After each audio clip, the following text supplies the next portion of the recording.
नमस्कार दोस्तों, स्वागत है आपका सिद्धांत एकेडमी चैनल पर। दोस्तों आज हम शुरू करने जा रहे हैं डीएलएड फर्स्ट सेमेस्टर की मैथ क्लास।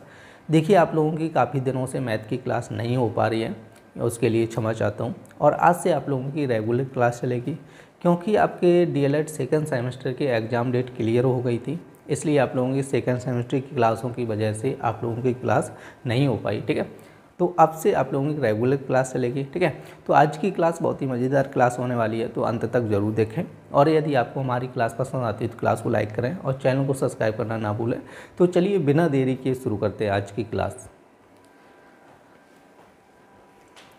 तो देखिए आज की क्लास का आपका फर्स्ट क्वेश्चन कह रहे हैं किसी शहर की जनसंख्या कह रहे प्रति वर्ष 5% बढ़ जाती है। कह रहे यदि इस समय शहर की जनसंख्या 70,000 हो तो बताइए 2 वर्ष बाद जनसंख्या कितनी होगी।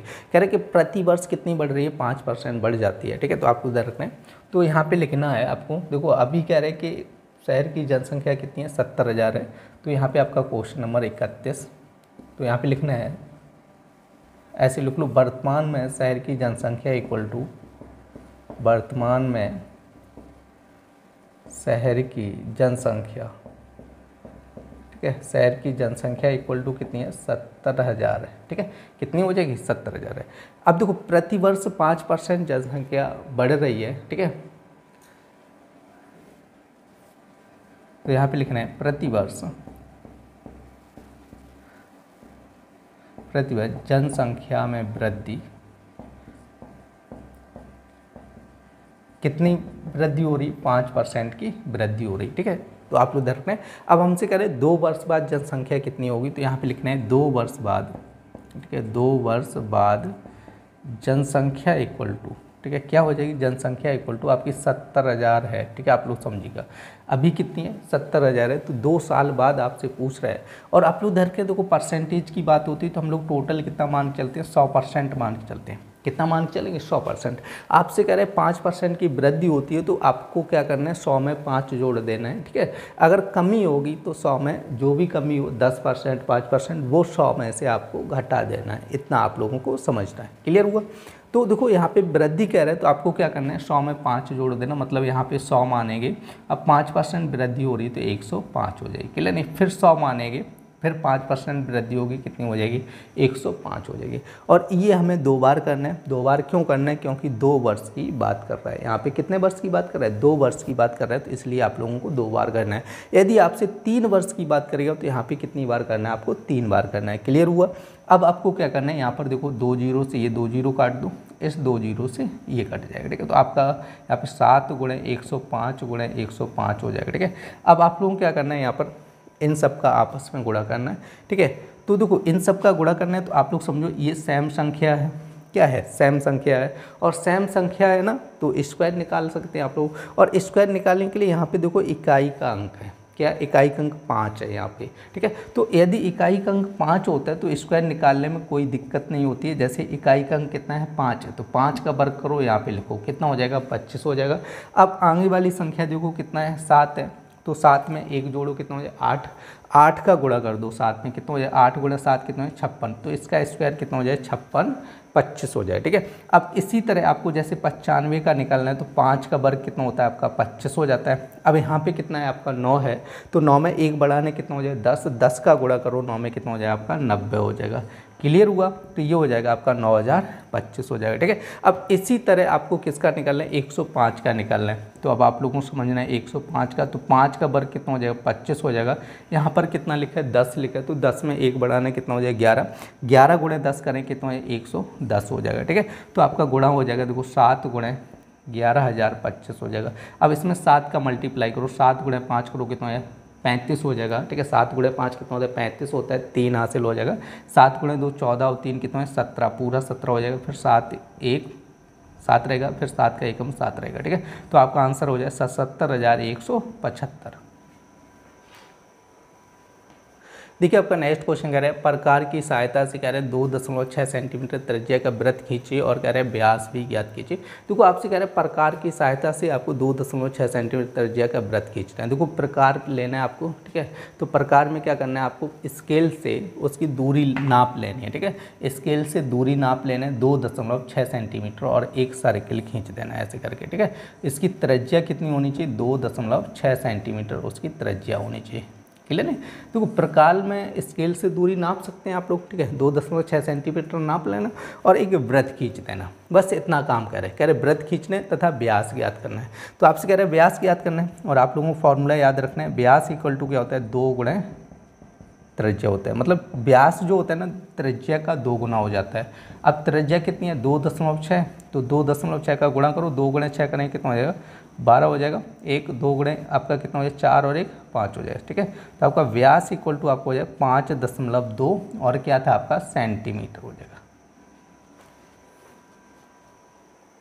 देखिए आपका नेक्स्ट क्वेश्चन है, नीचे दिए गए प्रत्येक की परिमिति ज्ञात कीजिए। देखो आप लोग देख रहे हैं आपका 33 नंबर क्वेश्चन कह रहा है परिमिति ज्ञात करनी है। देखो परिमिति क्या होता है, एक तरीके से परिमिति को हम लोग परिमाप भी बोल सकते हैं। परिमाप या परिमिति एक ही बात होती है, ठीक है। आप लोग ध्यान रखना है परिमिति या परिमाप एक ही बात होती है। देखो यहाँ पे ध्यान रखना है, देखो आपका यहाँ पे आकृति जैसे त्रिभुज दिया, यहाँ पे आपका क्या दिया गया, वर्ग दिया, आयत दिया। जैसे कहीं वर्ग देगा मतलब ऐसी आकृति देगा जहाँ पे आपको समझ में नहीं आएगा कि कौन सी आकृति बनी है, तो वहाँ पे कौन सा फॉर्मूला लगाओगे। आपका वर्ग देगा तो 4 गुणे भुजा हो जाता है, ठीक है। आयत देगा उसका परिमाप निकालना होगा 2 गुणे लंबाई प्लस चौड़ाई हो जाता है। ऐसे करके परिमाप निकालने के फॉर्मूले होते हैं, ठीक है। लेकिन सारे फॉर्मूले कहाँ तक आप लोग याद करोगे ये चीज़ रखना है। तो यहाँ पे परिमिति या परिमाप पूछा जाए तो आप लोग ध्यान रखना है, शॉर्ट में याद रखना है सभी भुजाओं की लंबाई, ठीक है, सभी भुजाओं की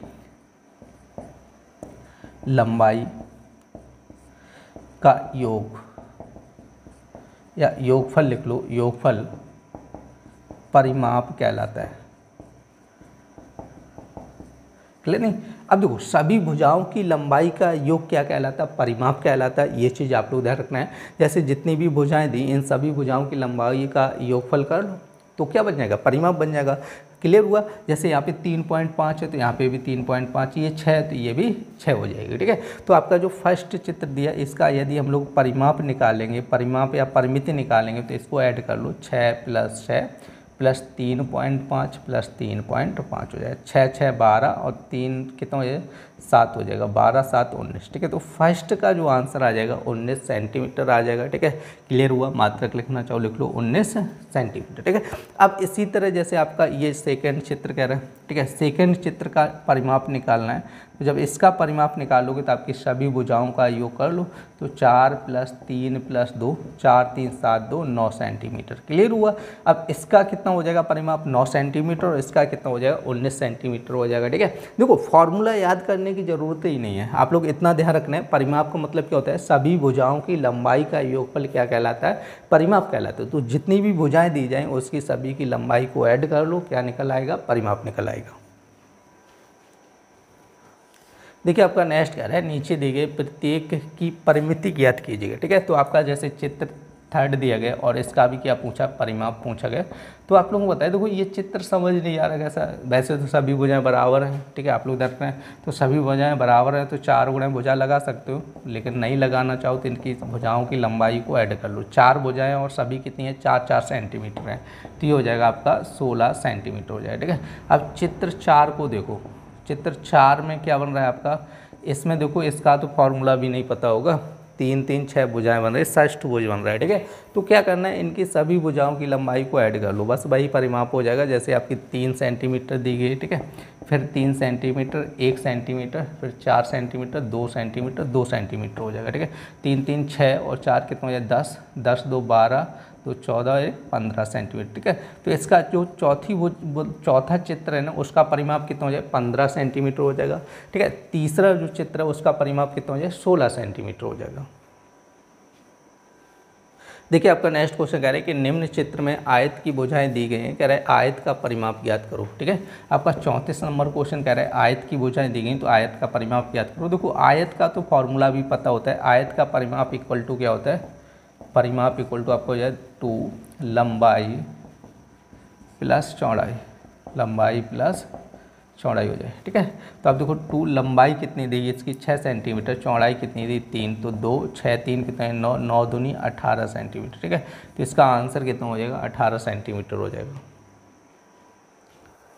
देखिए आपका नेक्स्ट क्वेश्चन कह रहा है कि एक उद्यान में कह रहे हैं विभिन्न प्रजाति के फूलों के पौधे लगाए गए हैं। कह रहे कि नीचे दी गई सारणी में इन पौधों की संख्या दी गई है। कह रहे कि आंकड़ों को पिक्टोग्राफ द्वारा प्रदर्शित कीजिए। आपसे कह रहे हैं कि पिक्टोग्राफ द्वारा प्रदर्शित करना है, तो सबसे पहले यहाँ पे मान के चलेंगे पिक्टोग्राफ। देखो अब यहाँ पे पिक्टोग्राफ हमें मानना पड़ेगा, तो यहाँ पे देखो जो संख्याएं लिखी हैं इनमें हाईएस्ट कॉमन, देखो हाईएस्ट का मतलब बड़ी से बड़ी संख्या देखो जिसका सभी में भाग चला जाए। तो बड़ी से बड़ी संख्या कितनी होगी 50 होगी, कितनी होगी 50 होगी। तो देखो पिक्टोग्राफ 50 इक्वल टू आपको कोई एक चित्र बनाना होगा। जैसे यहाँ पे हम लोग एक फॉर्मूला वो फ्लावर ऐसे बना ले रहे हैं, ठीक है। तो मतलब 50 फूल इक्वल टू या 50 को जो भी संख्या होंगी 50 इक्वल टू एक फूल के बराबर हो जाएगा, ठीक है। तो हमें क्या करना है पिक्टोग्राफ निकालना है। तो यहाँ पे कह रहे हैं गुलाब, क्या कह रहे हैं गुलाब। अब देखो गुलाब में यहाँ पे संख्या कितनी है 300 है, तो हमारा पिक्टोग्राफ कितना बना 50, तो 50 का भाग 300 हम करो कितनी बार जाएगा, ठीक है 6 बार जाएगा। कितनी बार 6 बार। तो यहाँ पे आपको इस टाइप के 6 फूल बनाने होंगे, ठीक है। तो इस टाइप से आप लोग पॉइंट रखो, क्लियर है। और यहाँ पे आप लोगों को 6 फूल कितने हो गए 3 2 5 और एक 6 फूल बनाने हैं, ठीक है। तो इस टाइप से आप लोग 6 फूल बना लो, क्लियर है। ऐसे करके देखो आप फूल भी बना सकते हो या कुछ भी आप सिंबल बनाने हैं आपको, ठीक है, कुछ भी बनाना है। ऐसे करके यहाँ पे 6 फूल बना दिए, ठीक है, पिक्टोग्राफ में, क्योंकि आपका 6 बार भाग गया, ठीक है। तो आपका हो गया। अब जैसे गेंदा का फूल है 250 आ रहा है, ठीक है। तो यहाँ पे आपको लिखना है गेंदा 250 में 50 का भाग करेंगे तो 5 बार, ठीक है। तो 5 बार जाएगा, तो यहाँ पे 5 फूल आपको इस टाइप से बनाने हैं, ठीक है। तो आप लोग सही सही बना लेना, हमारी तो आर्ट बहुत बेकार है इसलिए आप लोग सही बनाना, ठीक है। देखो यहाँ पे 4 चौथा बन गया और ये हो गया आपका 5वां, क्योंकि 5 फूल यहाँ पे बनाने हैं, ठीक है। अब गेंदा के बाद आपका जूही एक फूल है, ठीक है, जूही बनाना है। तो यहाँ पे 50 का भाग करेंगे कितनी बार जाएगा 2 बार जाएगा। तो इसका 2 बनाने हैं यहाँ पे फूल, ठीक है। कितने बनाने हैं 2 फूल बनाने हैं यहाँ पर। तो अब उसके बाद कह रहे हैं दहेलिया, क्या कह रहे हैं दहेलिया। अब इसमें भाग करेंगे तो 3 बार जाएगा, ठीक है। 3 फूल यहाँ पे बनाने हैं इसके, क्लियर है।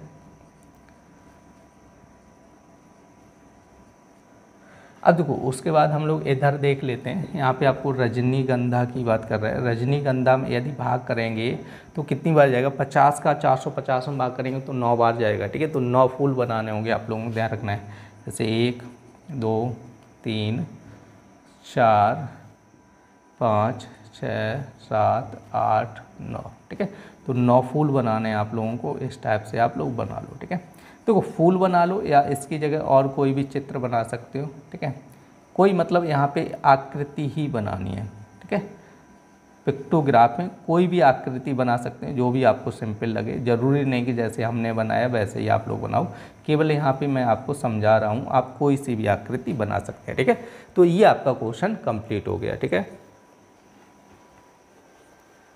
देखिए आपका नेक्स्ट क्वेश्चन कह रहा है हल कीजिए। आपका कह रहा है देखो 121 भाग 16 माइनस और यहाँ पे कह रहा है 14 माइनस 3 9 माइनस 6 और आपका यहाँ पे दिया गया, ठीक है। तो देखो इसको सॉल्व करना है तो आप लोगों को पता होगा, ठीक है, बॉड मास का नियम। देखो बॉड मास का नियम याद है तो ठीक है, नहीं है तो आप लोग यहाँ पे कर लेना, ठीक है। बॉड मास का नियम, ठीक है, इम्पॉर्टेंट है आपके क्लास के लिए।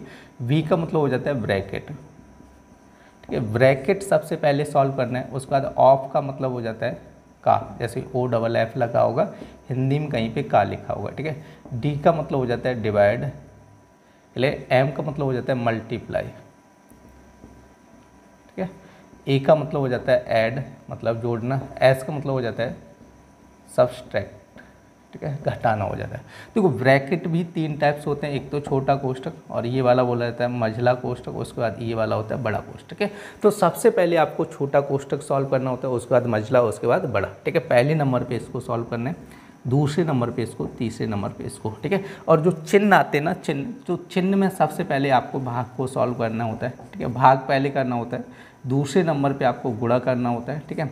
तीसरे नंबर पे क्या करना होता है, गुणा के बाद आपका यहाँ पे जोड़ करना होगा, ठीक है, जोड़ करना होगा। चौथे नंबर पे क्या करना होगा, घटाना करना होगा। क्या करना होगा, घटाना करना होगा, ठीक है। आप लोग देखो देखो जोड़ घटाने में कोई क्रम नहीं होता है, ठीक है, जोड़ घटाने में कोई क्रम नहीं होता है, ठीक है, क्योंकि इनको आगे पीछे भी किया जा सकता है। तो यहाँ पे आप लोगों को क्लियर हो गया होगा कि हमें क्या करना है। सबसे पहले ये छोटा वाला कोष्टक सॉल्व करना है, ठीक है। तो ये हो जाएगा 121 भाग और ये हो जाएगा 16 माइनस और ये हो जाएगा 14 माइनस। अब देखो यहाँ पे 9 में से 6 गया, 9 में से 6 गया, कितना बचेगा, 3 बचेगा। और 3 गुणे 3 कितना हो जाएगा आपका, 9 हो जाएगा। क्लियर नहीं। अब आप लोग ध्यान रखना है, यहाँ पे हो जाएगा 121 भाग आपका ये हो जाएगा 16 माइनस। अब देखो 14 में से 9 गया, अब 14 में से 9 गया तो कितना बचेगा आपका, 5 बचेगा, ठीक है। कितना, 5 बचेगा। 14 में से 9 जाएगा, कितना बचेगा, 5 बचेगा। 9 5 14 होता है, ठीक है। तो अब यहाँ पर देखो 121 भाग का चिन्ह लगा, तो 16 में से 5 गया, कितना बचेगा, 11। तो ये हो जाएगा 121/11, 11 का भाग करेंगे तो ये 11 बार कटेगा, तो ये आपका आंसर हो जाएगा 11 हो जाएगा, ठीक है। देखिए आपका नेक्स्ट क्वेश्चन कह रहा है कि 3 सेंटीमीटर भुजा की माप लेकर कह रहा है पटरी और प्रकार की सहायता से समबाहु त्रिभुज की रचना कीजिए। आपसे कह रहा है कि समबाहु त्रिभुज की रचना करना है, 37 नंबर क्वेश्चन। तो देखिए इसके लिए आप लोगों को पटरी और प्रकार लेके बैठना होगा, ठीक है, क्लास देखते टाइम। तो सबसे पहले आप लोगों को पटरी से क्या करना होगा, 3 सेंटीमीटर लंबी एक रेखा खींचनी होगी ए और बी, जिसकी लंबाई कितनी होनी चाहिए, 3 सेंटीमीटर होनी चाहिए। क्लियर है, कितनी होनी चाहिए, 3 सेंटीमीटर। उसके बाद हम लोग क्या करेंगे, प्रकार में आप लोगों को क्या करना है, ठीक है। तो प्रकार में क्या करना है, आपको 3 सेंटीमीटर दूरी भरनी होगी, ठीक है। आप जो आपकी स्केल होगी ना उस पर आप लोग नाप लेना कितनी दूरी लेनी है, 3 सेंटीमीटर प्रकार में दूरी लेनी है। और यहाँ पे ए पॉइंट पे रखना और ऐसे करके ए पॉइंट पे रख के ऐसे करके चाप लगाना होगा, ठीक है। क्लियर है कि नहीं। ए पॉइंट पे रख के क्या करना होगा, चाप लगाना होगा। इसी तरह इसको बी पॉइंट पे रख के हम लोग चाप लगाएंगे। कहाँ पर रख के चाप लगाएंगे, बी पॉइंट पे रख के चाप लगाएंगे। देखो दोनों चाप अगर नहीं काट रहे हैं एक दूसरे को तो इस चाप को आप लोग ऐसे नीचे बढ़ा सकते हैं, फिर इससे काटने लगेगा। हो सकता है क्योंकि आप थोड़ा इधर लगा दो तो नहीं काटेगा, तो उसको थोड़ा नीचे की तरफ और बढ़ा लेना, इधर साइड और बढ़ा लेना, फिर यहाँ से काटना, तो ये दोनों आपस में काट जाएंगे, ठीक है। जहाँ पे काटेंगे जिस पॉइंट से, वहाँ से लेकर पटरी की सहायता से यहाँ तक लाइन खींच देना और पटरी की सहायता से यहाँ तक लाइन खींच देना, ठीक है। तो ये आपका बन जाएगा समबाहु त्रिभुज, ठीक है। आपसे कह रहा है समबाहु त्रिभुज की रचना कीजिए, तो ये भुजाएं आप लोग नाप के देखेंगे तो 3-3 सेंटीमीटर की होंगी। क्लियर हुआ। तो ये आप लोग बना लेना, ठीक है। आपके एग्जाम में पूछा जा सकता है क्योंकि ज़्यादातर क्वेश्चन पूछे जाते हैं, ठीक है। आपका जैसे त्रिभुज पूछा जाएगा, नहीं तो कोई एंगल बनाने के लिए, कोण बनाने के लिए कहेगा, ठीक है। देखिए आपका नेक्स्ट क्वेश्चन कह रहा है पटरी एवं प्रकार की सहायता से कह रहा है 60 डिग्री का कोण बनाइए। आपसे कह रहा है 60 डिग्री का कोण बनाना है। और देखो कितनी लंबी भुजा लेनी है, इससे कोई मतलब नहीं। आपसे कह रहा है 60 डिग्री का कोण बनाना है, तो आपको क्या करना है, पटरी की सहायता से एक लाइन खींचनी है इस टाइप से, ठीक है, जिसको हम लोग नाम दे देंगे AB लाइन दे देंगे, ठीक है। अब इस पर क्या करना है, एक लाइन खींचनी। देखो कोई माप नहीं है, कितनी भी लंबी खींच लो, चाहे 5 सेंटीमीटर 6 सेंटीमीटर कितनी भी लंबी आप लोग खींच सकते हो, चाहो 6 सेंटीमीटर का लेना, ठीक है। उसके बाद क्या करना है, प्रकार में थोड़ी सी दूरी लेना है, ज़्यादा दूरी नहीं लेना है, थोड़ी सी दूरी लेके यहाँ पे प्रकार को रखना है और ऐसे करके एक चाप लगा देना है आपको, ठीक है। तो यहाँ पे ऐसे करके चाप लगा देना है। क्लियर नहीं। अब देखो दूरी नहीं बदलना है, आपको क्या करना है, यहाँ पे ऐसे करके वही दूरी रखना है, जो ये दूरी रहेगी वही दूरी रख के यहाँ पे ऐसे करके इसको यहाँ पे ऐसे काटना होगा, ठीक है। क्या करना है, दूरी जैसे जितनी ये दूरी है पहले भरी थी वही दूरी भर के यहाँ पे इस चाप को आपको क्या करना होगा, काटना होगा। और ये चाप जहाँ पे भी काटे वहाँ से ऐसे होती हुई लाइन खींच दीजिएगा, ठीक है। तो ये जो एंगल बनेगा वो 60 डिग्री का कोण बनेगा, ठीक है। अब देखिए नेक्स्ट क्वेश्चन आपका कह रहा है पटरी एवं प्रकार की सहायता से 90 डिग्री का कोण बनाइएगा, ठीक है। 39 नंबर क्वेश्चन 90 डिग्री का कोण कह रहा है। तो देखो आप लोगों को एक लाइन खींचनी होगी A और B। अब माप कुछ भी रखिएगा, 6 सेंटीमीटर रखो या 7, जो भी रखो अपने इच्छा के अनुसार रख सकते हैं, ठीक है। करना वही है, क्या करना है आप लोगों को, प्रकार में कुछ दूरी लेके ऐसे करके एक चाप लगा देना है। तो यहाँ से ऐसे चाप लगा देना है, ठीक है। अब चाप लगाने के बाद दूरी चेंज नहीं करनी, वही दूरी रखकर इस पर 2 चाप लगाने। एक तो जैसे चाप लगाना है यहाँ पे काटेगा, फिर प्रकार की नोक को यहाँ पे रखकर इधर साइड चाप लगाना है, ठीक है। तो प्रकार की नोक यहाँ पे रखना है, ऐसे करके इधर साइड आप चाप लगा देना, ठीक है। तो इसी चाप पर आपको क्या करना होगा, 2 चाप लगाने और उसके बाद क्या करना होगा, यहाँ पर प्रकार की नोक रखेंगे और इस टाइप से एक चाप लगाना होगा आपको, ठीक है। और फिर दूरी वही रखना है, दूरी नहीं बदलना है। यहाँ पे नोक रख के इस चाप को काटना है आपको ऐसे करके, ठीक है। अब ये चाप जहाँ से भी काटे पटरी की सहायता से आप सीधी लाइन खींचेगा तो ये यहीं पे मिलेगी आके इस पॉइंट पे, ठीक है। तो ये बन जाएगा आपका 90 डिग्री का कोण। देखिए आपका नेक्स्ट क्वेश्चन कह रहे हैं पटरी और प्रकार की सहायता से कह रहे हैं 120 डिग्री का कोण बनाइए। आपका 40 नंबर क्वेश्चन कह रहे हैं 120 डिग्री का कोण बनाना है। तो क्या करना है, आपको एक लाइन खींचनी, ठीक है। माप आप कुछ भी रखो, ABC कुछ भी रखिए, 6 सेंटीमीटर जैसे लाइन खींच ली। क्या करना, प्रकार में कुछ दूरी लेना, अब कुछ दूरी लेके एक चाप लगाना है ऐसे, और दूरी नहीं बदलना है। आपको क्या करना है, यहाँ पे जो चाप इसको जहाँ पे भी काट रहा है वहाँ पे रख के ऐसे एक चाप लगाना है, फिर यहाँ पर नोक रख के इसको ऐसे करके काटना है, ठीक है। अब ये जो दूसरा वाला चाप है यहाँ से होती हुई आपको एक लाइन खींच देनी है, ठीक है। इस टाइप से यहाँ पे आएगी, ठीक है। ये जो दूसरा चाप है ये वाली लाइन खींच देना, तो ये आपका बन जाएगा 120 डिग्री का कोण, ठीक है। देखिए आपका नेक्स्ट क्वेश्चन कह रहा है पटरी और प्रकार की सहायता से कह रहा है 45 डिग्री का कोण बनाइए। क्वेश्चन नंबर 41 आपसे कह रहा है पटरी और प्रकार की सहायता से। तो सबसे पहले आपको लाइन खींचनी होगी AB 6 सेंटीमीटर, ठीक है। उसके बाद क्या करना है, कुछ दूरी लेना, ऐसे करके आपको एक चाप भरना है ऐसे, ठीक है। और यहाँ से नोक रखना है, ऐसे चाप लगाना है, ठीक है। लगो ऐसे लगाना है, दूरी नहीं कम होनी चाहिए, इतनी दूरी लेके चाप लगाना है। फिर यहाँ पे नोक रखना है, ऐसे चाप लगाना है, ठीक है। तो इस टाइप से चाप लगाना है। फिर क्या करना है, यहाँ पे नोक रखना है ऐसे चाप, और यहाँ पे नोक रखना है ऐसे चाप, ठीक है। तो यहाँ पे ये मिला देना, तो ये आपका बन जाएगा 90 डिग्री का कोण, ठीक है। लेकिन हमसे कह रहे हैं 45, देखो डायरेक्ट 45 डिग्री का कोण नहीं बनेगा। सबसे पहले आपको 90 डिग्री का कोण बनाना होगा, और इसका क्या करना होगा, अर्धक करना होगा, आधा, क्योंकि 90 का आधा 45 होता है, ठीक है। फिर क्या करना है, दूरी जो भरी थी वही दूरी रखना है, यहाँ पे प्रकार की नोक रखना है और ऐसे करके चाप लगाना है। फिर प्रकार की नोक इधर रखना है और इस चाप को काटना है। देखो अगर नहीं काटे तो इसको नीचे बढ़ा सकते हो, कोई दिक्कत नहीं। अब ये चाप जहाँ से काट रहा है वहाँ से ऐसी होती हुई लाइन खींच दीजिएगा सीधी, तो ये बन जाएगा आपका 45 डिग्री का कोण। देखिए आपका नेक्स्ट क्वेश्चन कह रहा है एक आयताकार गत्ते का क्षेत्रफल दिया 117 वर्ग सेंटीमीटर, इसकी लंबाई कह रहा है 13 सेंटीमीटर, तो गत्ते की लंबाई ज्ञात करो, ठीक है। आपसे कह रहा है, तो आप लोग ध्यान रखें लंबाई कह रहा है 13 सेंटीमीटर, तो यहाँ पे आप लोग समझो लंबाई नहीं पूछेगा, चौड़ाई पूछ रहा होगा, ठीक है। चौड़ाई ज्ञात करो, क्या पूछ रहा है, चौड़ाई ज्ञात करो। तो यहाँ पे लिखना है, गत्ते का क्षेत्रफल इक्वल टू आपको 117 वर्ग सेंटीमीटर, ठीक है। 117 वर्ग सेंटीमीटर कह रहे कि लंबाई, तो यहाँ पे लिख लो लंबाई इक्वल टू आपकी कह रहा है 13 सेंटीमीटर, ठीक है। तो आप लोग सबसे पहले आप लोग याद रखना है गत्ता कैसा आयताकार है, तो आयत का क्षेत्रफल क्या होता है, आयत का क्षेत्रफल इक्वल टू आपको हो जाए लंबाई गुणा चौड़ाई, ठीक है। क्या हो जाएगा, लंबाई गुणा चौड़ाई हो जाएगा, ठीक है। आप लोग आयत का क्षेत्रफल इक्वल टू क्या हो जाए, लंबाई गुणा चौड़ाई। तो यहाँ पे गत्ते का क्षेत्रफल दिया 117 सेंटीमीटर, लंबाई कितनी दी 13, और यहाँ हमें क्या पूछा गया, चौड़ाई पूछेगी, क्लियर है। हमें क्या पूछेगी, चौड़ाई। तो चौड़ाई निकालनी है, तो 13 के इधर भाग करना है, तो आप लोग ध्यान रखना है चौड़ाई इक्वल टू आपकी हो जाएगी 117/13 हो जाएगा, ठीक है। 117/13, और यहाँ पे हो जाएगा 9 से भाग करें, 13 निम्न 17 हो जाएगा, ठीक है। तो चौड़ाई इक्वल टू आपकी हो जाएगी 9 सेंटीमीटर, ठीक है। कितनी हो जाएगी, 9 सेंटीमीटर। देखिए आपका नेक्स्ट क्वेश्चन कह रहे हैं यदि वृत्त की त्रिज्या कह रहे हैं 7 सेंटीमीटर है, तो कह रहे हैं उसके वृत्त का क्षेत्रफल ज्ञात कीजिए, ठीक है। आप लोग दर्ज करें 43 नंबर क्वेश्चन कह रहे हैं वृत्त की त्रिज्या इक्वल टू आपसे कह रहे हैं कितनी दी गई, 7 सेंटीमीटर, ठीक है। आपसे कह रहे हैं वृत्त का क्षेत्रफल, तो देखो वृत्त का क्षेत्रफल इक्वल टू क्या होता है, फॉर्मूला आप लोग याद रख रहे हैं πr², ठीक है। वृत्त का क्षेत्रफल कितना होता है, πr² हो जाएगा। पाई, देखो पाई का मान कितना हो जाएगा, 22/7 हो जाएगा। r² मतलब 7 × 7, ठीक है। त्रिज्या जो होती है ना वो r का मान होती है, तो r² कह रहे हैं तो यहाँ पे हो जाएगा 7 × 7 हो जाएगा। तो यहाँ पे आपको काट देना, तो 22 × 7 हो जाएगा। 7 का गुणा करो, यहाँ पे 7 × 2 करें कितना 14 हो जाएगा। 7 × 2 14 और 1 15, ठीक है। तो ये हो जाएगा 154 और क्या था, सेंटीमीटर स्क्वायर, या आप इसको लिख सकते हैं वर्ग सेंटीमीटर।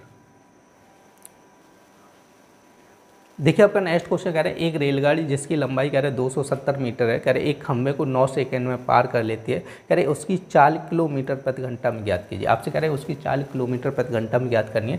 तो आप लोग देखते हैं यदि आपको 40 मीटर प्रति सेकंड में दी जाए और आपसे कहे किलोमीटर प्रति घंटा में ज्ञात करूँ, तो हम लोगों को क्या करना होगा, 18/5 ठीक है, किलोमीटर प्रति घंटा हो जाएगा। ठीक है, कितने का गुणा कर देना है आपको, 18/5 से गुणा करना है, तो ये बन जाएगी किलोमीटर प्रति घंटा बन जाएगी। ठीक है, तो अब यहाँ पे रेलगाड़ी की लंबाई आपसे दी गई, तो रेलगाड़ी की लंबाई कितनी दी गई,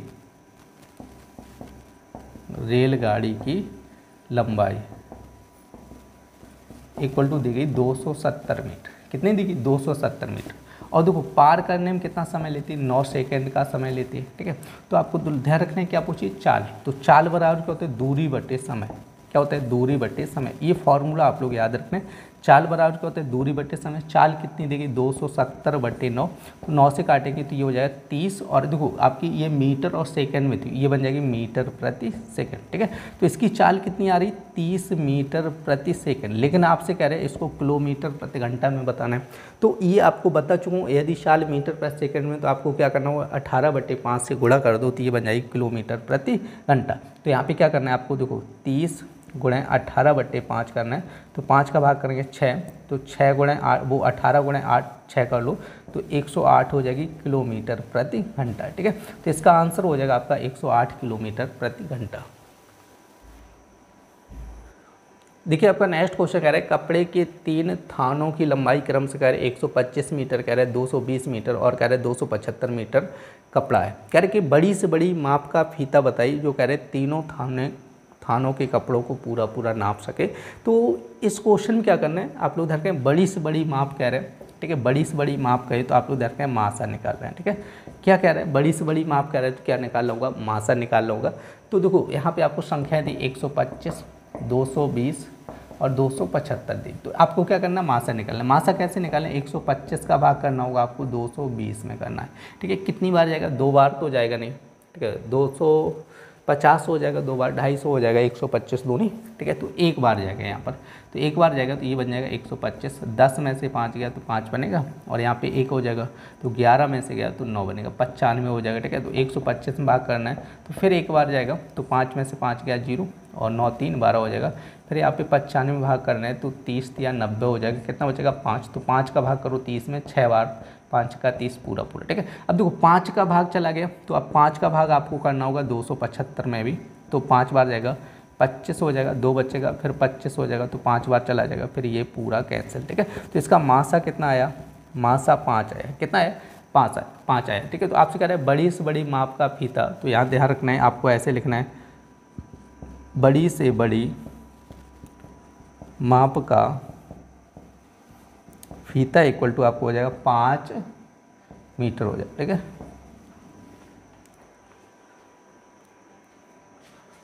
दोस्तों आज की क्लास में आप लोगों ने फर्स्ट सेमेस्टर का मैथ पढ़ा था। उम्मीद है आपको सारे क्वेश्चन अच्छे समझ आए होंगे।